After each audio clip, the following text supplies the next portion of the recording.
والناور يوفين والناور يوفين والناور يوفين. Commençons la correction. Première question, résoudre dans C cette équation que je vais réécrire ici. Une équation au second degré, c'est très simple. Il faut calculer delta, b carré moins 4ac. J'ai trouvé 36 moins 48 égale moins 12, qui est négatif. Je m'attends toujours à un delta négatif. Racine de moins delta, c'est racine 2, c'est 2 racine 3. Je me prépare. Donc j'ai une première solution qui est z égale moins b moins i racine de moins delta sur 2, ça me fait 6, moins b c'est 6, moins i racine de 2 sur 2. Ça me donne 3 moins i racine 3. Et la deuxième solution, c'est le conjugué, c'est 3 plus i racine 3. Or, qu'est-ce qu'on me dit? On me dit, on va nommer z1, celui qui a la partie réelle, la partie imaginaire positive. Donc voilà, donc z1, celui qui est égal à 3 plus i racine de 3. Et z2, c'est 3 moins i racine de 3. Voilà mes deux solutions que je retrouve bien sûr dans la suite d'exercices. Ils sont là. Deuxième question, la question B, on me demande la forme trigonométrique de Z1 et puis de Z2. Moi, je vais faire Z1 et après, je vais déduire Z2. Alors, pour faire la forme trigonométrique, je rappelle que, étant donné un nombre complexe, donc je calcule son module, et puis je cherche alpha, tel que cosinus alpha est égal à A sur module de Z, et sinus alpha est égal à B sur module de Z. Donc, je vais calculer le module de mon nombre complexe. C'est 3 au carré, plus racine 3 au carré. Ici, c'est les nombres. Hein. Il n'intervient pas I. Donc, c'est 9 plus 3, c'est racine de 12, ce qui est égal à 2 racine de 3. Donc, mon cosinus, c'est 3 sur 2 racine de 3, ça me fait racine 3 sur 2. Et mon sinus, c'est racine 3 sur 2 racine de 3, ça me fait 1 demi. Donc, je cherche un alpha tel que cosinus est égal à racine 3 sur 2, sinus est égal à 1 demi. Donc, alpha est égal à pi sur 6. Sinon, vous pouvez utiliser vos calculatrices en mode complexe. Donc, 2, shift 2, un argument, et je vais noter argument, mon nombre complexe c'est 3, plus racine de 3 fois i, que je mettrai ici. Voilà, i, il est là. Parenthèse. Donc, shift i, je ferme la parenthèse, et ça me donne pi sur 6. Donc, c'est une façon pour m'assurer que c'est mon résultat, il est juste. Donc, Z1, je veux la forme trigonométrique. Donc, c'est 2 racines de 3, facteur de cosinus pi sur 6, plus i sinus de pi sur 6. Et pour Z2, Z2 c'est égal à Z1 bar. Ah ben, Z1 bar, ça veut dire le module c'est pareil, mais l'argument ça va être l'opposé. Donc ça va faire 2 racines de 3, cosinus de moins pi sur 6, plus i sinus de moins pi sur 6. Moi, je vous propose toujours, vous pouvez toujours donner la notation exponentielle. La notation exponentielle, c'est un résumé. Hein? Donc, c'est seulement pour résumer. Donc, Z2, c'est égal à 2, racine de 3, exponentielle, moins I, pi sur 6. Montrer que Z1 à la puissance 3 est un imaginaire pur et déterminer argument de Z1 à la puissance 2019. Je rappelle que pour un nombre soit réel, il suffit que son argument est égal à kpi. Et qu'il soit imaginaire pur, ça veut dire un argument est égal à pi sur 2 plus kpi. Alors moi, ce que je vais faire, je vais calculer l'argument de Z1 à la puissance 3. Donc, c'est 3 fois argument de Z1. Je rappelle que j'ai trouvé que argument de Z1 tout à l'heure, c'est pi sur 6, donc plus 2 kpi. Donc, ça me fait pi sur 2 plus 2 kpi. Alors, je trouve que argument de Z1 est égal à pi sur 2 plus 2 kpi. Donc, je conclus que Z1 à la puissance 3, c'est un imaginaire pur. Pourquoi? Parce que il a un argument est égal à pi sur 2 plus. Maintenant, l'argument de Z1 à la puissance 2019. Donc, je vais faire ces 2019 arguments de Z. Je rappelle que argument de Z à la puissance n, c'est une propriété que j'applique aussi au début. C'est n argument de Z. Donc, c'est 2019 fois pi sur 6. Alors, je vais diviser 2019 par 6. Donc, 2019, je divise par 6. Ça fait 36, donc je prends le nombre pair le plus proche, donc 336 fois 6, ça me fait 336 fois 6, voilà, fois 6, ça fait 2016. Donc je peux vous dire que ici j'ai 2016 p sur 6 plus 3p sur 6 plus 2 kpi. 2016 c'est 336 pi plus pi sur 2 plus 2 kpi. Les nombres pairs fois pi, ils vont se mettre côte à côte, donc ça va faire pi sur 2 plus un certain 2 k' pi.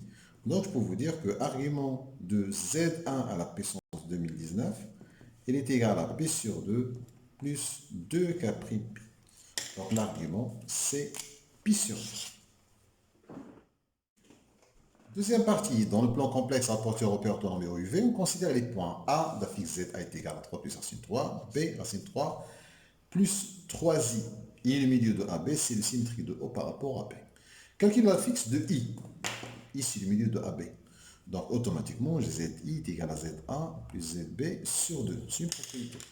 Donc, ZI, c'est ZA, ça veut dire 3 plus I racine de 3, plus ZB plus racine 3 plus 3i, divisé par 2. Ça me fait 3 plus racine 3 sur 2, plus I facteur de racine de 3 plus 3 sur 2. Voilà, je trouve une forme un peu complexe, mais je vais la faire. Ensuite, on me dit, C, c'est le symétrique de O par rapport à O. Je fais un schéma pour bien comprendre. C, c'est le symétrique de O par rapport à I. Ça veut dire quoi? Ça veut dire que I, c'est le milieu de OC. Ça veut dire que ZI est égal à ZO plus ZC sur 2. Moi, ce que je cherche, c'est ZC. Donc, ce qui fait que ZC est égal à 2ZI moins ZO. Ça veut dire que ZC est égal à 2 fois ce que j'ai trouvé tout à l'heure. ZO, c'est 0. Donc, 3 plus racine de 3 sur 2 plus I racine de 3 plus 3 sur 2. Quand je multiplie par 2, qu'est-ce que je vais trouver pour Z? Donc, je vais trouver que ça fait 3 plus racine de 3 plus I racine de 3 plus 3. Mais on me demande de l'écrire d'une autre manière. Alors, qu'est-ce que je vais faire? Je vais factoriser par 3 pour le premier. Donc, c'est 3 facteurs de 1 plus i. Et ensuite, je factorise par racine de 3. Ça me fait 1 plus i. Et je finis par factoriser par 1 plus i. Et ça me fait 3 plus racine de 3. Donc, voilà, j'ai trouvé que ZC, c'est égal à 1 plus i facteur de 3 plus racine de 3. Montrer que le triangle OAB est un triangle isocèle. Moi, je vais calculer toutes les mesures. Je vais commencer. Donc, je vais calculer OA. Je rappelle que A, c'est module de ZA moins Z0. Ça veut dire module de ZA. Et comme A, c'est 3 plus racine de 3i, donc ça fait 3 au carré, plus racine 3 au carré, je trouve racine de 12. B, c'est module de ZB moins ZA. C'est la même chose. Donc, ça fait racine 3 au carré, plus 3 au carré, c'est racine de 12. Ah là, je peux m'arrêter. Parce qu'il me demande de montrer que c'est un triangle isocèle. C'est bon, je peux m'arrêter. Donc le triangle OAB est isocèle. Je réponds à la question de sommet O. J'ai trouvé OA est égal à OB. Donc je n'avais pas besoin de calculer cette distance AB, mais sinon je peux la calculer. Ensuite, on me demande de montrer dans une question C, donner la forme algébrique du complexe ZB sur ZA. Alors, je vais l'écrire. Je vais multiplier par le conjugué. Donc, moi, j'ai racine 3 plus 2i. Je multiplie le conjugué du dénominateur. Voilà. Et en bas, qu'est-ce que je vais écrire? Je vais écrire mon a carré plus b carré. Ça veut dire 3 plus racine de 3 au carré. Je développe. Ça fait 3 racine de 3. Moins 3i. Je développe doucement. Plus 9i. Moins 3 racine 3i au carré. Ça veut dire ça va faire 1 plus 3 racine 3. Et là, ça fait 9 plus 3, ça fait 12. Ce qui fait que j'ai 6 racines de 3 plus 6i sur 12. Alors, ça me fait quoi? Je simplifie, ça me fait racine 3 sur 2 plus 1 demi-i. Voilà pour ma question C. On me demande de montrer que ZB sur ZA est égal à exponentielle pi sur 6 en déduire les mesures de l'angle. Alors, exponentielle pi sur 6, donc ce qu'on va faire, donc, nous avons ZB sur ZA dans la question C. On avait trouvé qu'il est égal à racine de 3 sur 2 plus 1 demi-i. Est-ce que j'ai besoin de faire la forme trigonométrique? Non, parce que j'ai des valeurs que je connais. Ça, c'est cosinus pi sur 6. Et ça, c'est sinus, donc c'est i fois sinus de pi sur 6.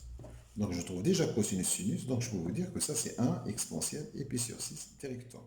Je rappelle que pour mesurer un angle, la mesure d'un angle ABCD, on commence en fait de la fin jusqu'au début, c'est-à-dire de droite à gauche. Donc 1, 2, 3, 4, c'est les points qui sont. Et je vais commencer par D, donc c'est argument de ZD moins ZC sur ZB moins ZA. C'est ce que je vais faire ici. Je vais mesurer cet angle-là, donc cet argument, ZB moins ZO sur ZA moins ZO. C'est égal à argument ZB, parce que ZO c'est 0, sur ZA. Eh bien, moi, j'ai déjà fait la forme exponentielle de ZB sur ZA, donc c'est égal à P sur 6 plus 2 capi. Voilà, donc pour une mesure de cet angle-là. La question E. On me demande de vérifier que ZA est égal à ZC moins ZB. Donc, je vais calculer ZC moins ZB. Je rappelle que ZC, moi je l'avais au début, c'était égal à 3 plus racine 3 facteur de 1 plus i. Je lui retranche ZB, c'est-à-dire moins racine 3 moins 3i. Donc je vais faire attention au calcul. Donc ça fait 3 plus 3i plus racine de 3 plus racine de 3 fois i. Je retranche racine de 3 et je retranche 3i. 3i avec 3i ifta. Et le racine 3 ifta, donc il me reste 3 plus racine 3i. Mais c'est quoi ça? C'est ZA. Voilà. Donc j'ai trouvé ZA est égal à ZC moins ZB. On me demande ensuite la nature du quadrilatère. Alors, la nature du quadrilatère, vous savez que pour avoir un parallélogramme, très souvent ça commence par un parallélogramme, et plusieurs fois c'est le parallélogramme que vous connaissez au collège. Donc vous pouvez avoir par exemple un vecteur AB est égal à DC, ou bien les diagonales qui se coupent en leur milieu. Moi je vais le faire de deux façons, parce que là, si je vais utiliser ça, j'ai ZA est égal à ZC moins ZB, donc ça veut dire que ZA moins ZO est égal à ZC moins ZB.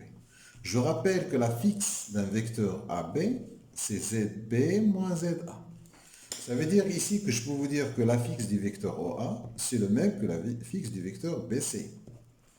Et donc ça veut dire que OA, vecteur OA est égal à BC. Donc ça veut dire quoi vecteur OA est égal à BC? Moi je vous conseille toujours de faire un schéma. Alors OA et BC sont des vecteurs égaux. OA et BC. Alors ça veut dire quoi? OA est égal à BC, ça veut dire que OACB est un parallélogramme. Voilà, c'est un parallélogramme. Mais j'ai une autre méthode pour conclure est-ce que c'est un parallélogramme ou pas. Tout à l'heure, on avait dit que I, c'est le milieu de AB. C'était le début, hein. I, milieu de AB. Voilà, c'est une chose. Et puis, puisque C, c'est le symétrique de O par rapport à I, donc ça veut dire que I est le milieu aussi de quoi? Il est le milieu de OC. Voilà. Donc, ce I-là, c'est le milieu de AB. Ici aussi, le milieu de OC. On va dire OC, donc on va les poser comme on peut. Hein. Voilà. Ça veut dire quoi? Ça veut dire que OCBO, c'est un parallélogramme. Ça revient en même. Donc, ça veut dire, moi, ce que me demande, c'est OACB. Donc, je peux commencer par là. Donc, OACB est un parallélogramme. Voilà, donc je peux utiliser les données d'exercice au début. Sinon, je réponds tel que m'a été demandé dans la question. Calculer puis déduire, c'est ce que j'ai fait ici, tel qu'il m'a été... j'ai suivi l'ordre des questions. La dernière question, c'est une petite synthèse. Donc, je sais que OACB, c'est un parallélogramme, d'après la question E. Maintenant, on me demande de montrer que c'est un losange. Alors, qu'est-ce que je sais? Je sais que OAB, c'est un triangle isocèle, ça veut dire que OA est égal à OB. Donc, j'ai un parallélogramme OACB, un parallélogramme et j'ai OA est égal à OB. Donc, OACB est un losange. Pourquoi? Parce que quand un parallélogramme a deux côtés consécutifs égaux, c'est un losange. Et automatiquement, les diagonales sont perpendiculaires, etc. Maintenant, on me demande de donner une mesure de CICA. Alors, si je regarde mon CICA, cet angle orienté CICA, elle est là. Ben, CICA, il est égal à 1,5, parce que c'est un losange. Vous savez que dans un losange, les diagonales sont aussi des bissectrices. Donc, CICA, c'est égal à 1,5 CB, CA. Or, mon CBCA, propriété de parallélogramme, CBCA, c'est la même chose que OA, OB. CBCA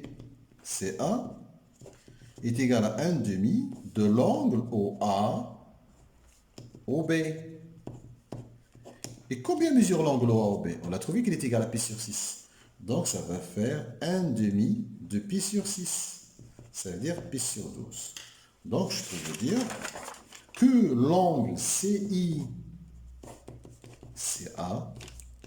une mesure de l'angle, c'est pi sur 12, plus 2 capi.